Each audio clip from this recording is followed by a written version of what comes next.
সাব্বাস, সাব্বাস বেটা কাতার, এক একটা একদম দেশি মুরগির বাচ্চা। হ্যাঁ, মুরগির বাচ্চা ভাল লাগে না? দেখবেন ডিম থেকে ফুটে ছোট ছোট, খুব মায়া লাগে, আদর লাগে। চিকন চিকন ঠোঁট আছে, একদম নরম, ঠোকর দেয়।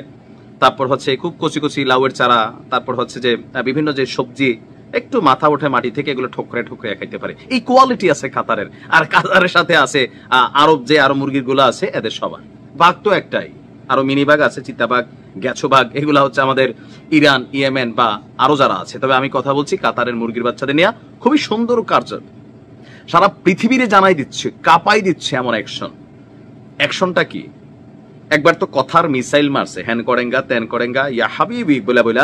এবার আসেন মূল অ্যাকশন কোনটায় যাচ্ছে। আমার হাসি পাচ্ছে, হাসি পাচ্ছে এই কারণে যে এমন এক আদালতে বিচার দিবে, তা তোমারে দেখালুমু।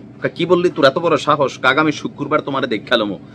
হ্যাঁ, তো কোন শুক্রবার? কইতেছে যেই মাসে শুক্রবার নাই এই মাসের শুক্রবার। কথাটা একটু পেঁচালো, এটা একটা প্রবাদ বাক্য, এটা নিয়ে আলাদা আলোচনা করব। তো আমাদের কাতার কোথায় যাচ্ছে?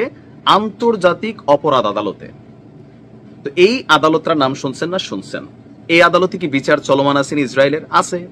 নেহুর নামে গ্রেপ্তারি পরোয়ানা আছে কিনা? আছে। পরোয়ানা দেওয়াতে ইসরায়েল কি বলছে? ইসরায়েল হাহারি এক দিছে। তারপরে আমেরিকা কি বলছে? তারাও হাহারি এক দিছে। বরঞ্চ ইসরায়েল আন্তর্জাতিক অপরাধ আদালতের বিরুদ্ধেই তারা অ্যাকশনে চলে যাওয়ার ঘোষণা দিছিল। সেই আন্তর্জাতিক আদালতে কাতার যাবে বিচার দিতে।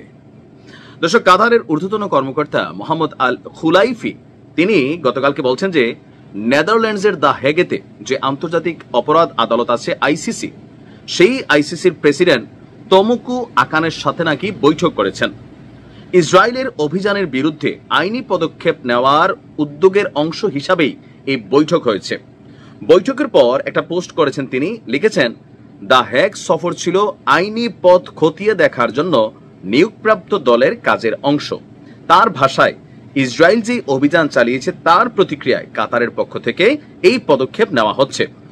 তো এবার বলি, এর আগে গত বছর আইসিসিতে ইসরায়েলের প্রধানমন্ত্রী নেহু এবং সাবেক প্রতিরক্ষা মন্ত্রী ইউব গ্যালান্টের বিরুদ্ধে যুদ্ধ অপরাধ এবং মানবতার লঙ্ঘনের অভিযোগে কিন্তু মামলা হয়েছিল।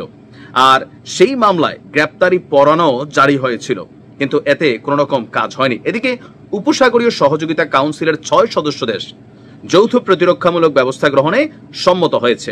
এখন এই আন্তর্জাতিক অপরাধ আদালতে গিয়া তারা বিচার টিচার দিছে। তো এটা তো প্রাক্তন আসামি ভাই। আপনি এদের অবস্থান দেখছেন, মানে কাতারের অবস্থাটা দেখছেন, বা সাথে যে আরবিরা বৈশা এত সুররা টুররা পান করলো। দিন শেষে এরকম একটা পদক্ষেপ নেওয়া কতটা দুর্বল। মুরগি, দেশি মুরগির ভিতরে আছে কিছু বাচ্চা কাচ্চা থাকে পুনপুন্যা, শরীর স্বাস্থ্য ভালো, কিছু আছে এরকম জিমায়, যেমন লাড়া দিলে আবার দৌড়তে। আপনার কাছে মনে হবে মুরগির বাচ্চাটা মইরা গেছে, মানে এরকম কাইথুয়া পুরা থেকে লাড়া দিলে উঠা দৌড়তে দিয়া একটু দূরে যায়, আবার এরকম ঝুমায় আবার কিন্তু দৌড়তে। তো কাতারের অবস্থাটা হয়ে গেছে এরকম। ইসরায়েল কি চিন্তা করতেছে আপনি ভাবেন? বা আরব দেশদেরকে নিয়ে অন্যান্য দেশগুলা এদের শক্তি সামর্থ্য অ্যাক্টিভিটিজে হাহারি, স্যার আপনার কিছু আসে না আসলেও হাসতে পারেন। ভালো থাক।